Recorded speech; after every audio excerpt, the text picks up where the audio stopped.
Hey guys, in this video we are going to resolve this automatic shutdown problem in your laptop or in your PC. So maybe you're trying to use your laptop and it automatically shut down after some time. How can we resolve this issue?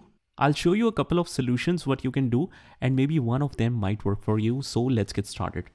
So first of all, what you can do is just go to the start menu from here at the bottom, and in the search just simply write here device manager. Now just go to this device manager. Now just search for the display adapters and just drill it down. And you might want to update your display driver because of some display driver problem. It might cause this problem that it automatically shut down. So maybe the updation will solve this problem. If not, I'll show you the other solution as well. But you can try this as well. Just right click here and click on update driver. So here just click on search automatically for the drivers. If it shows you this message, you can click on search for updated drivers on Windows Update as well. So when we click on that, it will open up this window, and here you can see my computer is fully updated. So if you have some updates available, you can just install the updates. Now one other setting that you can try is just close out of here and just go to the start menu right here. And from here, just write power plan.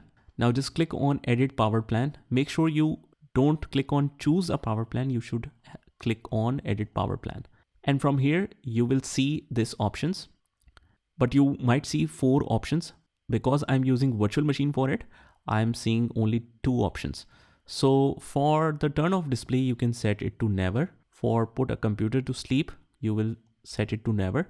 And the other 2 options will be exactly same, but on charging and without charging like this. So you can set all of them to never. And from here, just save the changes. And then again, you can see this is the settings that we made on the balanced recommended power plan. So let's click on change plan settings and click on change advanced power settings as well. Now from here, you will see this process power management option. Just go in here and you can see here minimum processor state and maximum processor state. Let's open both of them. Now you have to make sure that the maximum power state is set. Both of these should be set to 100%. On battery and plugged in should be set to 100%. Just leave the minimum processor state as it is and just click on apply after that and click OK. Now, if you're still unable to resolve the problem, what you can do here is just go to the troubleshooter, just right here, troubleshooter settings, and just go to other troubleshooters. Now guys, after that, you should be able to resolve this problem. Just comment down below if that works for you, and I will see you in the next one.